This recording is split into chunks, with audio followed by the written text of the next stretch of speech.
Minister, distinguished members of the delegation, ladies and gentlemen, welcome to the KörberForum.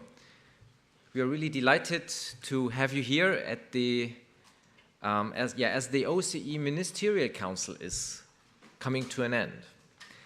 These are challenging times for the OSCE with regard to its security dimension, but also with regard to the humanitarian dimensions. But it is not only the OSCE that is faced with an extremely difficult environment.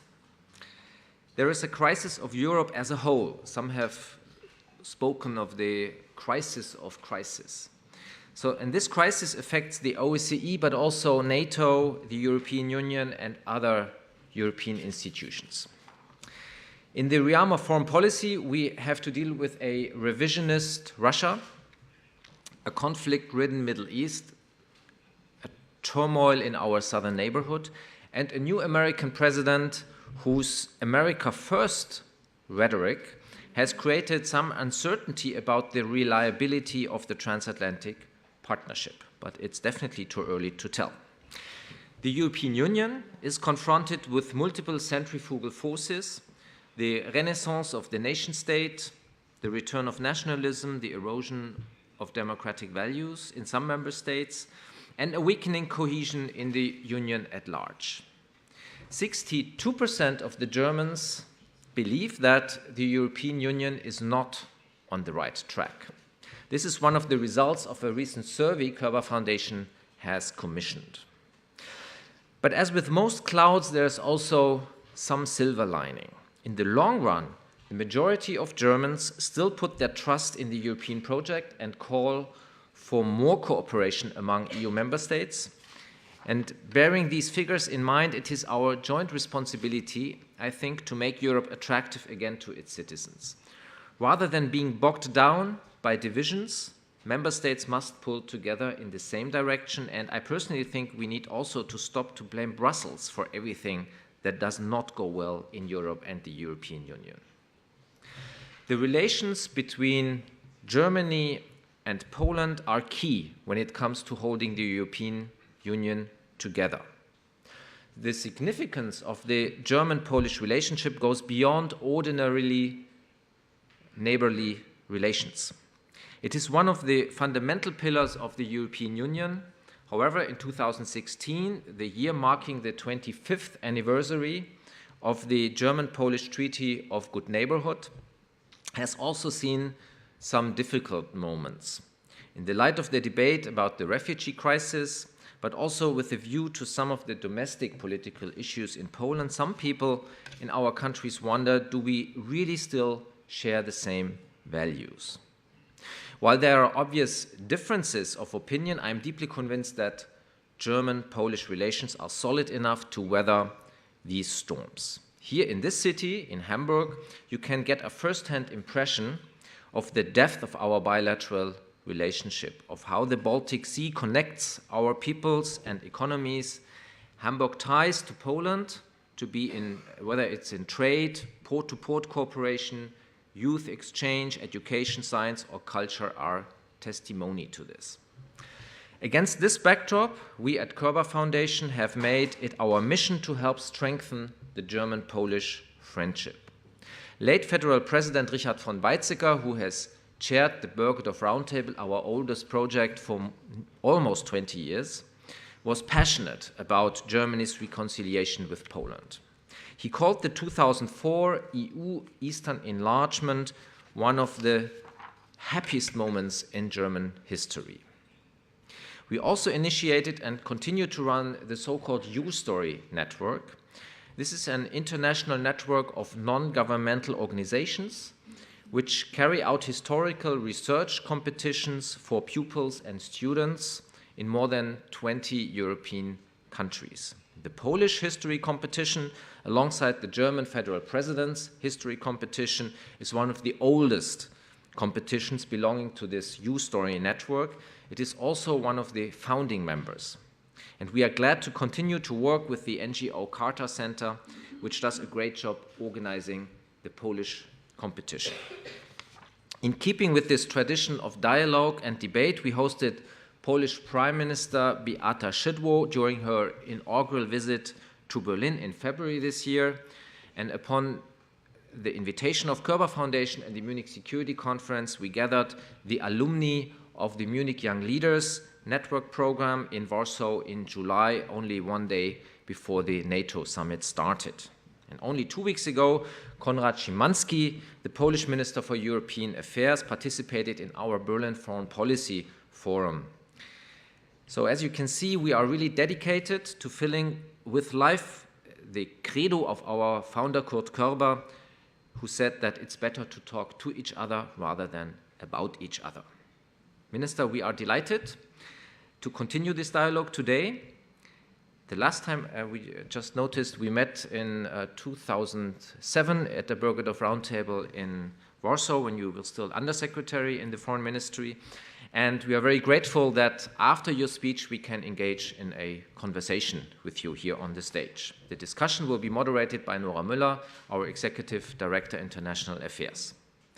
Before I turn over to you, Minister, I would like to thank Ambassador Andrzej Przyłomski, I'm not sure whether I got that really right, as well as Piotr Golema, the Polish Consul General here in Hamburg, for the good cooperation in making this meeting happen. Minister, you have the floor. Thank you very much.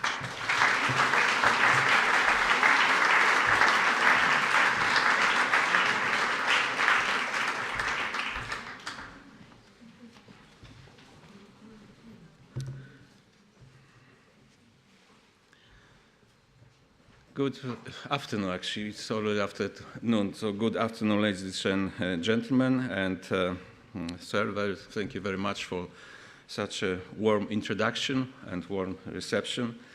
And thank you very much such a crowded audience that during the middle of the day you found a time to visit the Körber Foundation and to meet the Polish Foreign Minister. I've been asked to share with you some comments about the role of Poland in Europe. So to talk about the role of a country in the international stage may be a bit misleading, as it could imply some sort of a functional specialization and by implication some kind of a hierarchy among sovereign states. In reality, contemporary international order is based on the fundamental assumption that all sovereign states are equal and every state's role is basically the same, which is to provide for the security of its citizens and create conditions for the economic and social development. In other words, all states pursue their interests.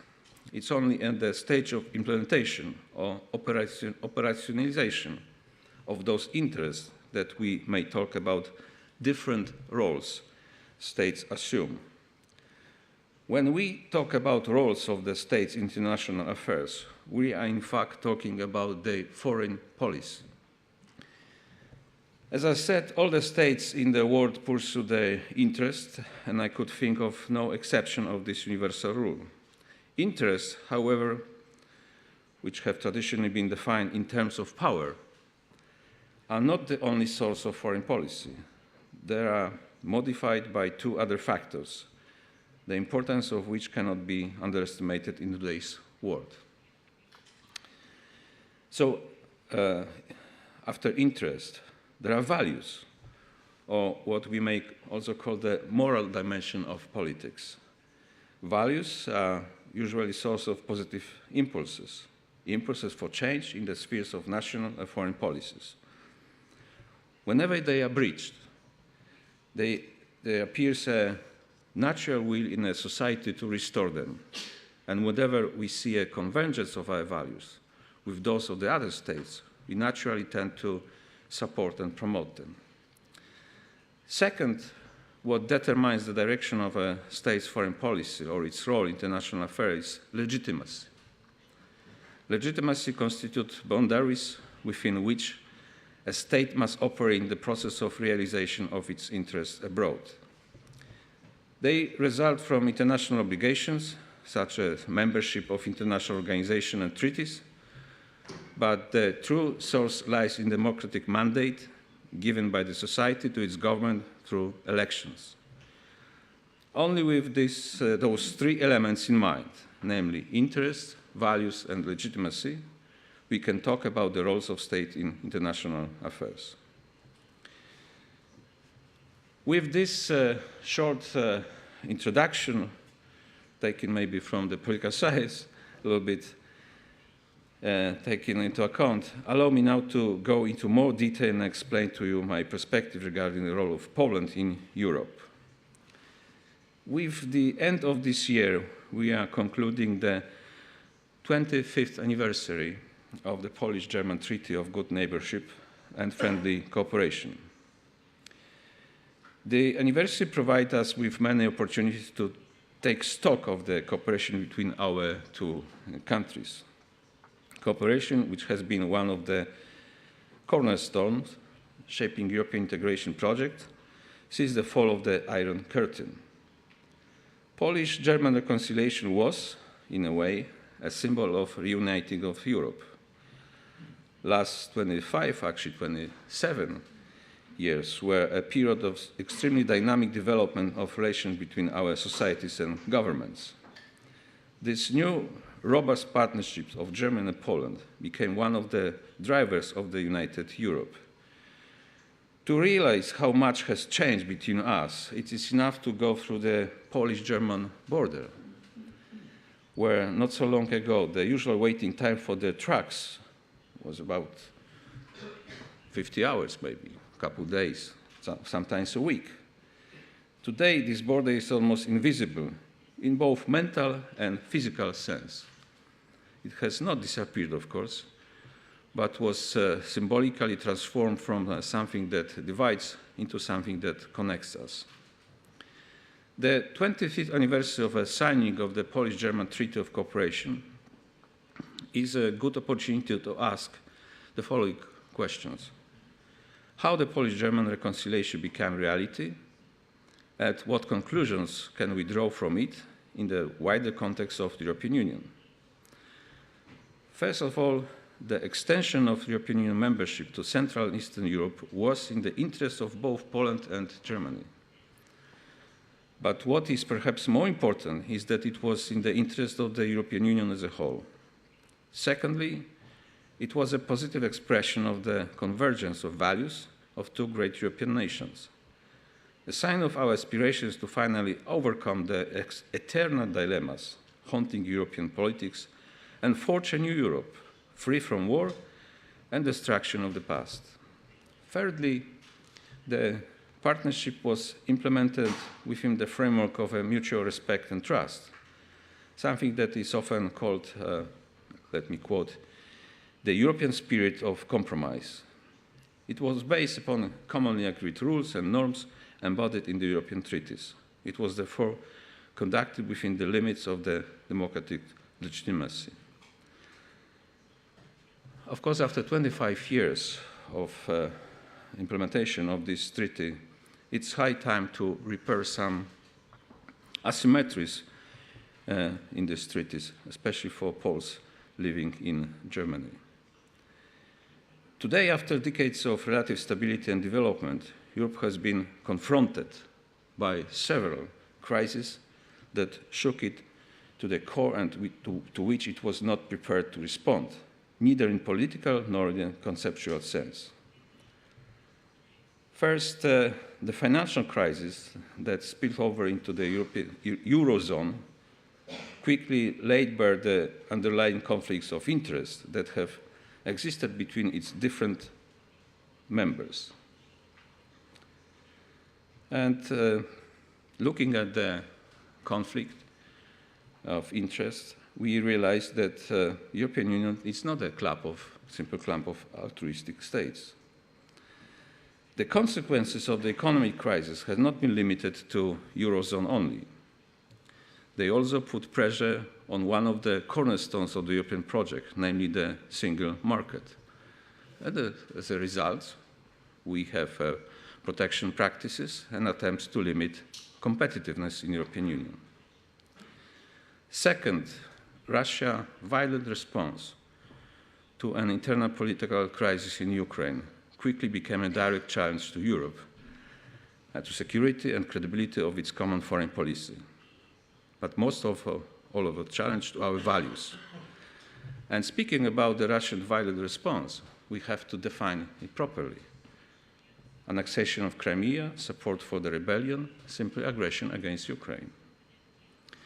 Finally, the migration crisis not only raised justified fears in our societies, but also undermined the faith into the impartiality and effectiveness of the European institutions. The decisions made during the height of the crisis and the way they were made have been considered by many member states to be a clear breach of democratic legitimacy. Conclusions we should draw from this crisis relate to the three aspects I mentioned before, the question of interests, values, and of legitimacy. Let me start with the interests. One of the great innovations of the European project was the successful combination of economic sphere with the political one. Economic integration was made to serve a worthwhile political aim of establishing permanent peace among European nations. War was to become, and let me quote again, not merely unthinkable, but materially impossible, in the words of the Schuman Declaration. It has proved to be an extremely successful model, confirmed inter alia by awarding the European Union with the Nobel Peace Prize in 2012. It was understood rightly that economic welfare constitutes one of the main conditions of a stable democracy, which in turn best guarantees maintenance of robust human rights and the rule of law. We see in the single market not only an effective vehicle of economic advancement, but also an important mechanism for safeguarding our political unity. The rise of economic protectionism, especially across Western Europe, which is one of the negative results of the economic crisis, undermines the vital pillar of European democratic security. Moreover, it triggers phenomena which some today are not so happy about, such as intra-European migration. The directive concerning the posting of workers is a case in point here. Tinkering with the four freedoms of the single market by introducing laws that go against its spirit carries much bigger risk than just economic degradation of the whole European Union. Instead of fiddling with the single market, we should consolidate it by establishing a genuine market for services as well as the digital one. We do believe that freedom of movement that has recently been driving a wedge between Central Europe and some of our Western partners underpins European Union's economic success and should not fall prey to ill-conceived national economic interests. One of the proposed remedies to the problems troubling European economy rely on the concept of multi-speed integration. Implementing this proposal would create additional line of not only economic but also a political division within the European Union of 28. Something we definitely do not need in the current circumstances. By excluding 9 or maybe more European Union member states from this new cycle of enhanced integration, we might create a risk to the cohesion of the single market, an economic and political cornerstone of the European project. In the long-term perspective, this would not strengthen but weaken the European economy. And further weakening of the European economy is clearly not in the interest of Poland. As a matter of fact, it's not in the interest of Germany too, nor in the interest of any other European Union member states. Is there therefore in our common interest to maintain the unity and cohesiveness of the European project? Now, let me turn to the issue of values. The fall of the Iron Curtain 27 years ago was made possible because of the aspiration of European societies to overcome the artificial division created after the end of the World War II. It was a proof that the power of ideas and values can be stronger than the power of politics. The enlargement of the European Union by the 10 new member states in 2004 was a direct result of these idealistic aspirations. The prospect of membership or close association with the European Union still remains one of the most effective instruments of European influence in its neighborhood. In 2014, the aspiration of the Ukrainian society that reflected its democratic ideals and values were met with violent resistance from Ukraine's neighbor, Russia, which saw in it an unacceptable breach of its interests. One of the reactions of the European Union to the crisis was an intensification of the discussion about the common foreign and defense policy. Those discussions resulted, among others, in the endorsement by the European Council of a new European Union global strategy. The emphasis on increasing the resilience of the Euro neighbors in the European global strategy clearly points that it is not Europe's aim to foment chaos and disorder or arrange regime changes in its environment. Quite the contrary. We want to see our neighbors enjoying political as well as economic stability, as it directly affects our own stability and security. But whenever we see a reflection of our values in other societies, we cannot stay neutral. Speaking about European Union Eastern policy, I have to bring up Russia, as our neighborhood stability and viability of our values has much to do with Moscow's conduct. And as much as the record of our bilateral relation is burdened by tragedies and atrocities, it is much more than difficult history that make us think critically about Russia. Our actions in relation to Europe's eastern neighborhood result from a sober assessment of Russia's revisionist posture and activities. In the 90s, we were minded, or some may say we were living under illusion, to think that the new Russia would abide by the international norms and values as the basis of its foreign policy. The last couple of years proved us terribly wrong. Unfortunately, with Russia breaching the OSCE principles and the UN Charter, and going much farther in jettisoning international norms than the Soviet Union. What Russia has been doing is in fact acting by the playbook of the notorious 20th century geopolitics. It has been playing by the playbook of power politics, unrestrained neither by norms nor democratic legitimacy. Thus, what defines our policy towards Russia and what we would like to European Union's policy to be defined by is adherence to freedom, democracy, independence, values which we believe our eastern neighbors have the right to cherish, just as Poles and peoples of Central Europe have been cherishing them in the last 27 years. These notions that I think all of us here share have always been an important driver of Poland's foreign policy. It is thus Poland's role, as well as its duty, to protect and project them both within the Europe and globally, because wherever they are breached, we feel that sooner or later, our very security will be at stake. The question of values in international affairs also relates to another core aspect of Europe's external relations, the transatlantic relations. It has become even more relevant today. During the last 2 decades, Europe has dramatically decreased the potential of its military forces.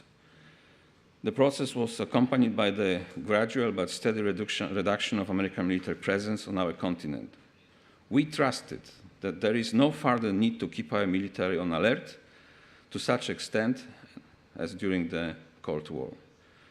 We were living by hopes for endless strategic pause and a peace dividend. Unfortunately, the European but also global security architecture created after the end of the Cold War is being questioned and attacked by more and more frequently. The balance of power in many geopolitical hotspots of the world is changing, and from the perspective of the West, it is usually a change for worse. Revisionist and imperialist policies whose aim is to change the status quo, are re-emerging across the world. At times such as this, it would be foolish to introduce another line of division within the Western community of democracies. It's the ultimate community of values that underpins the political and military alliance of Europe and America. It was thanks to the American security guarantees that Europe was able to develop peacefully. It is our conviction that Europe still needs America, and our role should be to remind Americans that it also needs Europe. Finally, I would like to touch upon the question of limits and legitimacy. Poland conducts its foreign policy within the limits imposed by international law, particularly the Charter of the United Nations, of which it is one of the founding states. In the area of European security, Poland has always been an active and a constructive member of the Helsinki process and fully supports the aims of the Organization for Security and Cooperation in Europe.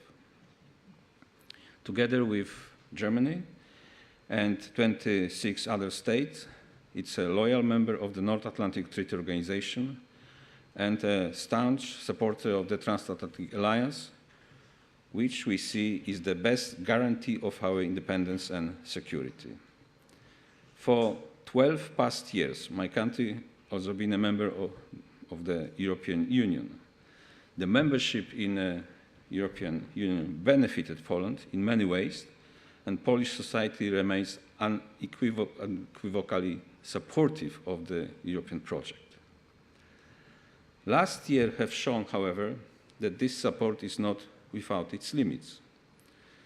Polish, and I believe many other European societies, including Germany, I just heard, are not ready to accept solutions in politically sensitive areas, solutions that are made without the participation or against the will. To make my point, let me return again to the issues of a financial and economic crisis that has affected Europe for the last 8 years. By influencing the stability of the common currency in Europe, it transformed itself into an economic and eventually an acute political crisis. I believe this is a well-known sequence of events here in Germany.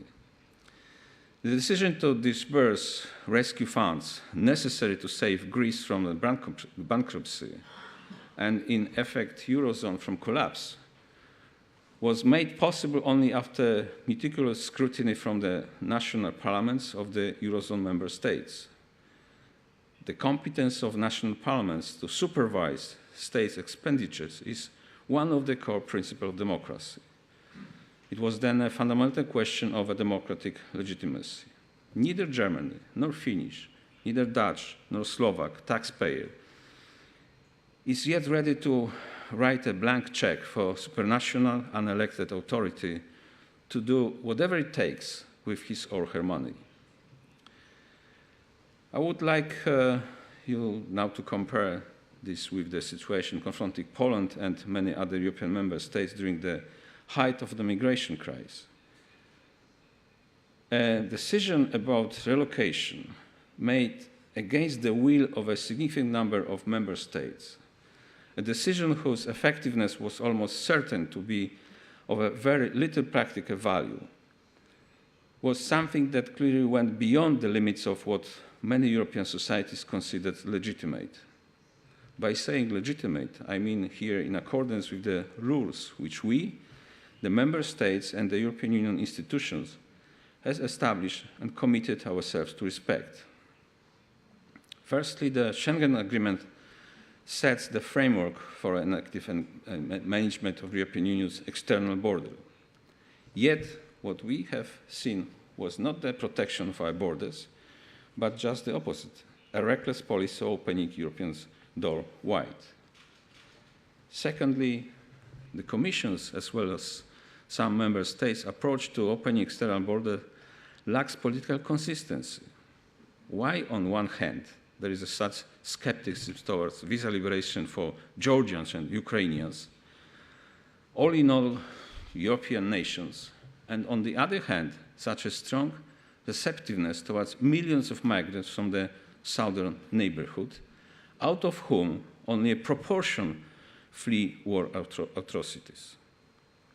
Thirdly, the way the decisions were taken by the European Commission was not legitimate at all. By imposing them on the Member States, the Commission significantly overstepped its authority, in fact positioning itself above national governments, which enjoy democratic legitimacy. This is why we, meaning the current government of Poland, have voiced our concern over how the refugee conundrum is being addressed, both as far as the decision-making process is concerned and as regards the substance of the decisions taken. Ladies and gentlemen, concluding, I would like once again to return to the question of a Polish-German reconciliation. The process has been largely successful because it balanced our respective interests, values, and was conducted within the limits imposed by what our societies consider just and legitimate. Problems haunting Europe today are tremendous, but not irreparable.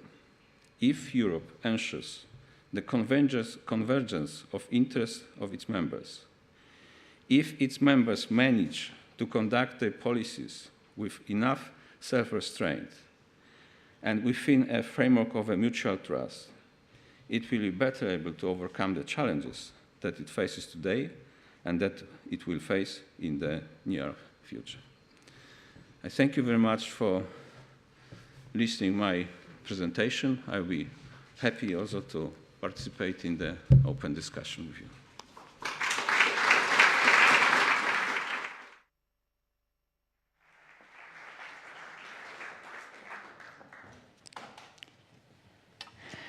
Minister, thank you very much. You covered a lot of ground, so we have a full plate of issues that we can talk about. And maybe let's start with one issue that you talked about a lot, and that was values. I remember you once warned about a world of cyclists and vegetarians who only use renewable energy and fight all forms of religion. I think that is what you said at the time. And I think what you meant, if I read you correctly, was that you sense a certain predominance of a left-leaning liberal discourse in Europe, which does not necessarily, at least in your view, represent true European values. And I wonder, can you define those true European values, and who do you think is the torchbearer of those values? You very well described actually my opinion. It was opinion mentioned to Bild, I guess, yes? Mm-hmm. Magazine or newspaper which has some kind of a softer vision of politics. That's why I was using also. That's why I was trying to use also in a way of joking about describing the situation. I think that I am open for and I support that in the discourse on the future of Europe or in the discourse on the development of our countries, the discourse is supposed to embrace as many as possible opinions, political ideas. That's why I was against domination of one or second, or this or another idea. And for a number of years, the problem was that because of a political correctness, it was a fashion or politically correct to underline only one opinion or one way of reforming or developing of our countries or European Union.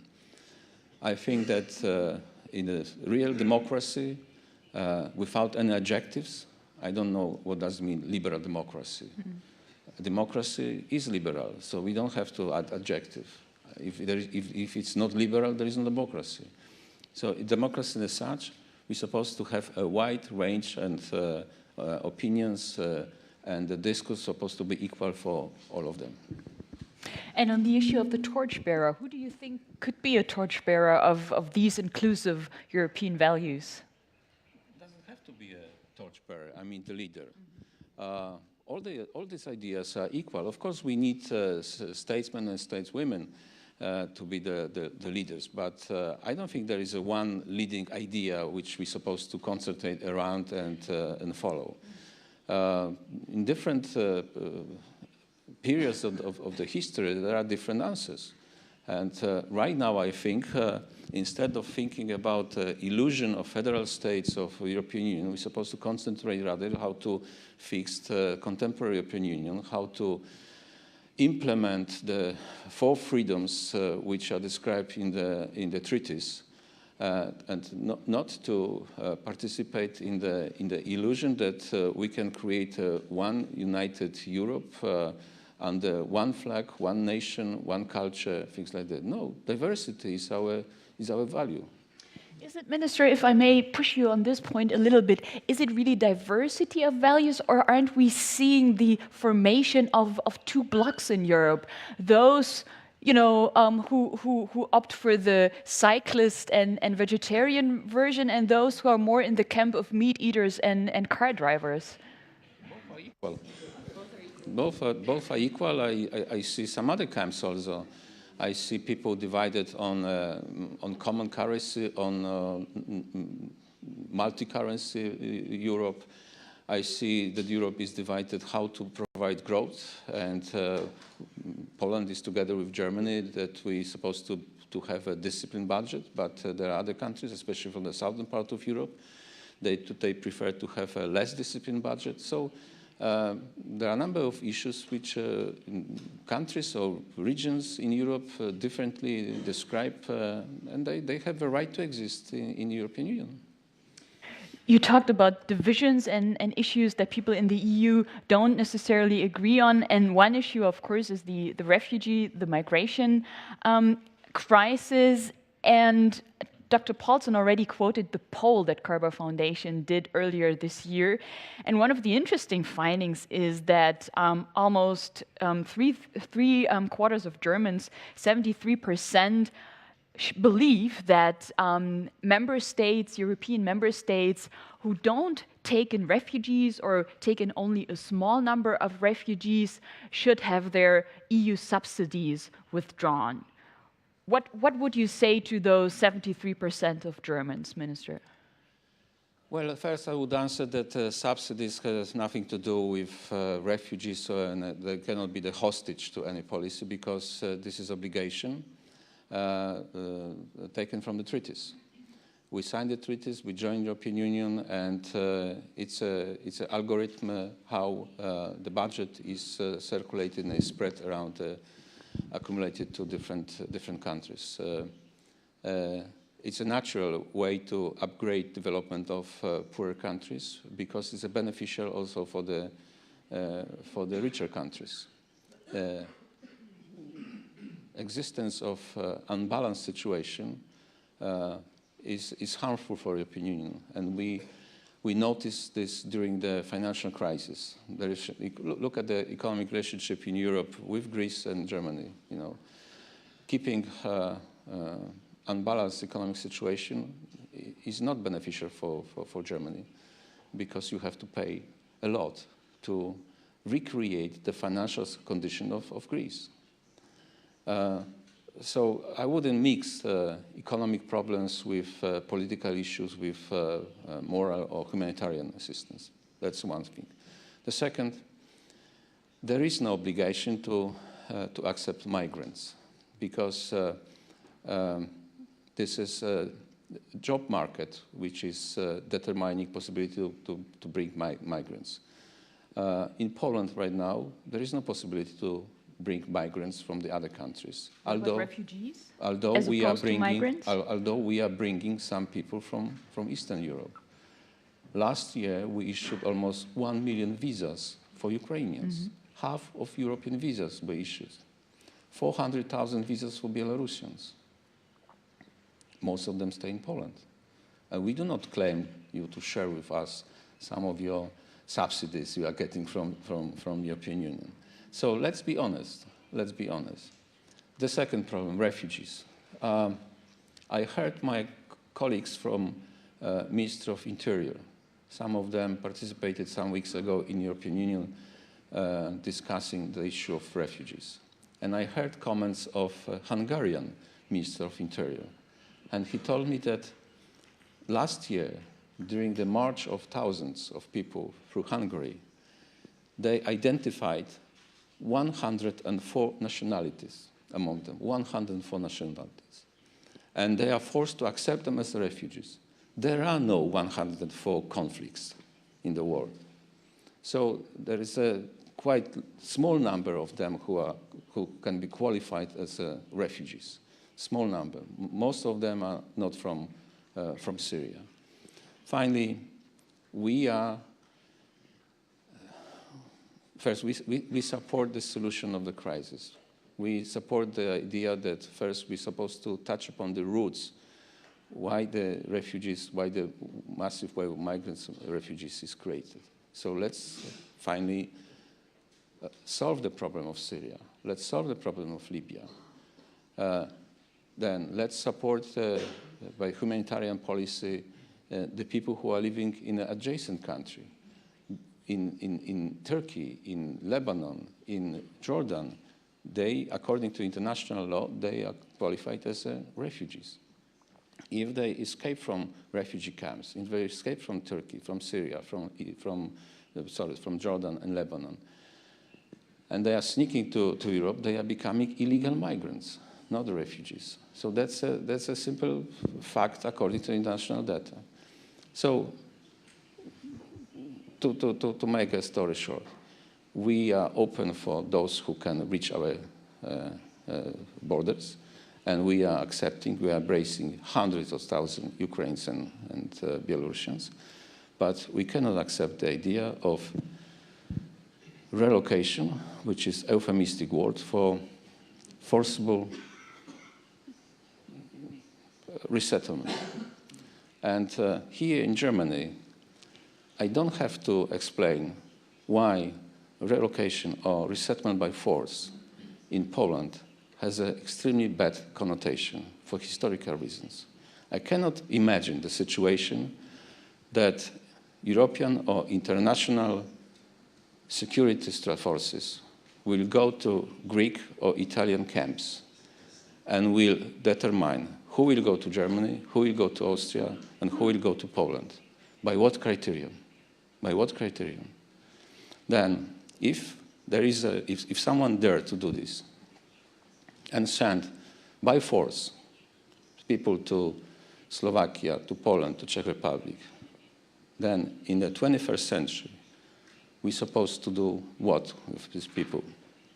Keep them in the protected camps? So it's easy to say that we're supposed to provide solidarity, we're supposed to share allocation or relocation. Let's name it by name. This is a resettlement by force, which is unacceptable in 21st century Europe. Let's name it by name. That's a good buzzword, Minister. And I'm sure that later on in the discussion with the audience, we will also have the opportunity to come back to the refugee and migration issue. What I would like to ask you before we go over to the debate with the audience is your take on German-Polish relations, Minister. I remember that your predecessor, Radek Sikorski, famously said that Warsaw is more concerned with German inactivity rather than with German power. And sometimes it seems to me that nowadays the mood has changed in Warsaw, in Poland. It seems to me that the fear of let's call it German hegemony in Europe, is much more pronounced, much greater than the concern with German inactivity. Would you say that this is true? Any examples of this mood? Well, I think it's a general sense when you talk to people in Warsaw, So people with the new administration also. No, that's a false sense. It's untrue. It's just a sense created in a false way by those who would like to spoil our relationship. Let me remind you that at the economic level, the volume of trade between Germany and Poland, it's about 100 billion euros. So it's much bigger than between Germany and Russia. And you are living under the myth that Russia is the most important market for you. No, Poland is much bigger, important market for you than Russia, because you trade with Poland on a much, much higher level than with Russia. So I think they are false feelings, and I don't want to emphasize, underline them, because this is not true. So I would suggest... When you look also at the density of our contacts on the different political level, I cannot count how many meetings were between our presidents, meetings between our prime ministers. I have a chance to talk and meet Frank-Walter Steinmeier almost every month. So what else? What else we can do to, as you mentioned, repair and come back to normality? They are normal. The relationships are normal. And would you say that this is a sense which is true for all members of the Polish leadership at this point in time? Those who are this is true for those who are in decision-making mechanism. Okay, Minister, let's make a full stop here and bring the audience into the picture. Ladies and gentlemen, we have now time till 1 p.m. And I would like to encourage all of you to join the conversation. Please kindly introduce yourselves before you make a statement. Please be brief, concise, and also thought-provoking. And please also remember that a question should always end with a question mark. So, who would like to be the first? The gentleman over there. Good evening. The German press widely covers political development in Poland. In most cases, unfortunately, very biased and not objective. So, does this upset you? Yes. And what can the Ministry of Foreign Affairs do to show a rather objective picture in Germany? Thank you. Yes, sir. Thank you very much for this question. You very rightly mentioned that this is a biased coverage, biased coverage, because most of the German correspondents are connected to the so-called opposition media. For years they were connected to them, and they cannot see the different unbiased picture of Poland. So this is a problem. I'm trying to be as frequently as possible in Germany to participate in this kind of a meeting. I'm trying to keep contacting my colleagues in the foreign ministry and other ministries. I wrote and I published several articles also in the German media about the foreign policy of Poland, about the situation in Poland, but not very successful. But I'm keep trying. By the way, if there are any representatives of the German media here in the room, do feel free to speak up. You have the floor. It just connects to your answer now. I'm Christine Hansen from Dreisat Kulturzeit, and I'd like to ask, could you explain us why it came to this quite surprising dismissal of the director of the Polish Institute in Berlin? Once again, what happened? We were quite surprised about the dismissal of the director of the Polish Institute in Berlin. But this is a Polish internal problem, so I don't have to explain. We were just wondering about the reasons. We're just interested. We need... okay, I will explain to you. We think that we're supposed to be more active promoting our culture, promoting our vision of history. We don't want to rewrite history. We want to regain our history. we want to regain our culture, and we need different people. There is a different government in Poland right now with different ideas, with different opinions, how to promote this the Polish interests, and for this reason we need different people. That's all. The positions of ambassadors, positions of consuls, positions of directors of institutes are not positions of special protected positions. They're supposed to serve our interests. That's it. So we can expect different tasks or aims for all the Polish institutes in the world? And most of them, yes. The gentleman over there, close to the window. Ja, genau Sie.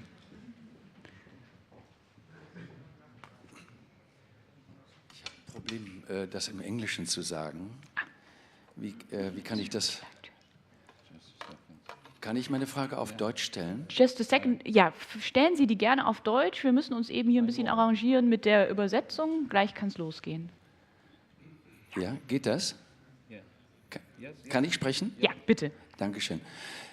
Mein Name ist Hartwig Zillmer. Ich bin Lehrer in Hamburg und im Vorstand der Deutsch-Polnischen Gesellschaft in Hamburg. Und ich habe in diesem Jahr so viele Dinge gehört, die Minderheiten betreffen. Ich möchte Sie fragen, Herr Außenminister, wie Ihre Position, wie Ihre Meinung, aber auch wie Ihre Stellungnahme dazu ist. Wie werden eigentlich nationale Minderheiten nach Völkerrecht definiert? Ich spiele darauf an, dass die deutschen oder sogenannten deutschen Minderheiten, zum Beispiel in Schlesien, gleichgesetzt werden mit Polen hier in Deutschland. Ich bin immer sehr verwirrt, dass diese Dinge, die ich dachte geklärt zu sein, dass die trotzdem jetzt von polnischer Seite so vehement in die deutsche Öffentlichkeit getreten sind. Und ich weiß nicht, wie ich mich verhalten soll, weil ich völkerrechtlich in diesem Falle nicht versiert bin. Dankeschön. Very briefly, as I mentioned during my presentation, I add one or couple sentences on this. There is no symmetry in treatment of our minorities. First, Poles living here in Germany are not considered to be legally minority. They used to be minority according to international standards, legal standards, before the Second World War. And during the decisions of Mr. Goering, they lost the position of minority. So this is not there is no legal symmetry between German minorities, which is legally recognized and has even a representative in the parliament in Poland. And there is asymmetry, legal asymmetry here. Also, it relates to, for instance, subsidies for schools, for education. We provide funds for schools. This is mandatory for the states in Poland to provide privileges and subsidies for the German minority in Poland. Here is not. Here is a courtesy. This is not a wide German planned program to support education of Polish people, Polish children. Ganz kurz vielleicht eine Reaktion und dann gehen wir auf die andere Seite. Please, the conference is just over, and I know that there are official status about the definition of a minority, and I'm sorry, but you didn't answer to my question. You have it is a very personal or a political answer, but not an answer to my question, which are the international accepted items of minorities. You know, for example, like Basque or Sorbs or Danish minority, or even in Poland. And because this is, you are answering in a very different way, not of my question. Minister, second try. No, once again, Polish minority, according to international standard, according to international law, was recognized here in Germany before the Second World War. And during the Second World War, we lost this, this status, and international law has not been changed, and definition of minority has not been changed since then. So we are not asking for any privileges, we're just asking to come back to the status we used to have before the Second World War. Ladies and gentlemen, let me take a quick look at my watch, and I see that we have about 3 minutes to go or so, and I see a number of questions, so you can do the math. What I will do is I will pick 3 more questions, ask you for brevity, and start here on the right-hand side, the lady in the middle. Then I would like to go to the middle block, the gentleman over there, and then the lady in the row right behind. You have the floor. Hello, my name is Maren Hofers, University of Hamburg. Minister, I was really struck by the way in which you underlined the importance of values or shared values in any state's foreign policy, and you also reiterated the importance of the founding values of liberal democracy within the European Union context. And nonetheless, I do have the question in how far it actually can be reconciled, or how it goes together with the practices of the current government and the peace government towards the Constitutional Tribunal, which actually triggered a European Commission opinion within the rule of law framework. Yeah, thank you. Thank you for this concise question. The gentleman right here. I'll collect them, and then if you forget, I'll remind you. My name is Jan Pohl. I'm part of the biased press, Der Spiegel. And I had 20 questions, but I will concentrate on one. Okay. You stressed the new neo-imperialistic approach of Russia to politics. Do you still think that the German government is too pro-Russian? To put it brief, the question. Mm-hmm. Thank you so much. And the lady over there.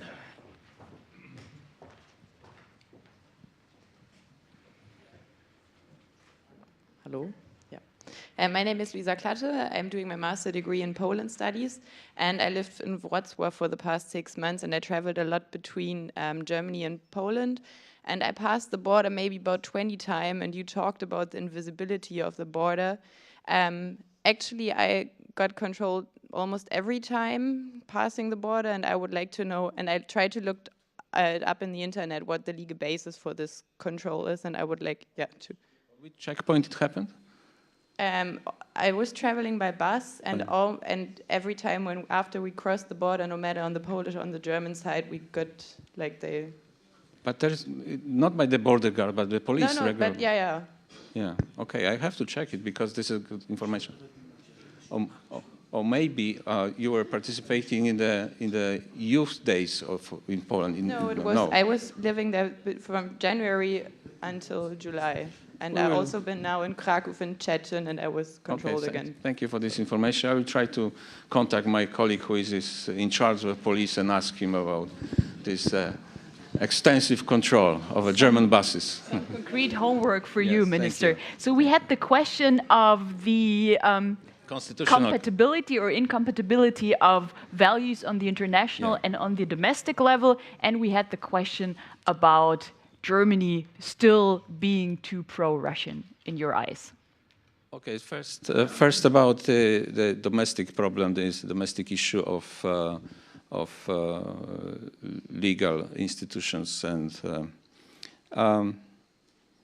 the problem started a year ago, actually during last summer, where the former government and the former majority in the parliament, expecting defeat in the election, changed the position of tribunal and empowered tribunal and additional prerogatives, trying to create from the tribunal the third chamber of the parliament. It is unacceptable. Legitimacy is a prerogative of a legitimately elected government and the parliament, and these decisions of legitimate government and especially legitimate parliament cannot be questioned by additional outside body like a tribunal. Tribunal can evaluate decisions according to the constitution, but cannot in a preemptive way monitor legislative decisions of the parliament, and in a preemptive way to veto. So that's a problem. We try to repair. We are in contact with the first Venice Commission. The main conclusion of Venice Commission was what? That this is a political problem, which is supposed to be politically discussed and solved, not only by legal instruments. Of course, the legal instrumentarium is a way to solve this, but on the political way, in a political dialogue. And it takes two to tango, and it takes two to have a compromise solution. The problem is on the opposition side, there's absolutely no inclination for any kind of compromise. This is the last resort for them to question the parliament and the government. That's the problem. Now, about the pro-Russian, I would say that German government is slightly divided. When we look at the position of Chancellor Merkel and sometimes Vice Chancellor, they differ. And I would say maybe not pro-Russian, but it's slightly more pro-Russian sensitive sometimes. During the last summit of NATO in Warsaw, we decided that our policy is supposed to be based on 3 Ds: defense, deterrence, and a dialogue. And because of the Russian activity, military activity, and imperialistic activity, they were engaged in the last 8 years in 3 wars: in Georgia, Ukraine, and Syria right now. And God knows if it's over. Because of when we look at the incidents, when we look at the very aggressive posture and the military buildup, deployment of additional troops, missiles on the territory of Kaliningrad, activity of vessels able to carry the nuclear weapon in the Baltic Sea, maybe this is not the over activity yet. So we decided to upgrade security of the eastern flank, but deployment of troops, NATO troops, but also we decided to keep open dialogue with Russia. And we discussed at the beginning of this week in Brussels during the NATO ministerial meeting, the possibility of additional meeting of NATO-Russia Council. But it has supposed to be with some kind of a sense. We cannot accept just the meetings for the rhetoric, you know, for some kind of a theater. We need to base this dialogue on special problems, ideas, how to solve the crisis which was created by Russia in Ukraine, how to solve the Syrian problems, how to fight the terrorist activity of international terrorist organizations. So we are ready to start this dialogue with Russia, but this is Russia which doesn't want to solve the problems, because it is Putin for whom we need to be his enemy. Russia, and we discussed before we started in the cabinet of your chairman of the foundation. Russia is potentially one of the most richest countries of the world, possess almost all kinds of raw materials, supposed to be one of the most richest, well-developed country of the world, has a lousy government, lousy administration, is not delivering to the public. So the only excuse they are using is that they are surrounded by the bunch of enemies. No, we are not enemies. Being next door to Russia could be beneficial also for the country like Poland, to be beneficial to be the neighbor of a potentially the richest country of the world. But because they cannot deliver to the domestic public, so they need excuse. They need enemy. This kind of a situation, this kind of scenario is described in a political science. That's kind of outside of a scapegoat. I cannot deliver at home because I have enemy abroad. So whatever we offer them, Putin doesn't want to accept because he will lose this excuse for the domestic public that he cannot deliver. Thank you. Minister, we're almost at the end. To wrap this up, just a very quick question. Christmas is approaching, so if you could if you could ask Santa for 3 things, only 3 things that should improve in Europe, what would those 3 things be? That's a very tough question, and difficult to find the answer. Well, I would ask just for one, for wise group of politicians able to predict the future and able to find the proper solution, proper answers to the future problems, contemporary and the future problems. And that's a simple answer I can provide right now. Wise men, wise group of wise men, wise women, who can provide the answer. Thank you. Minister, thank you very, very much. I think that was an excellent piece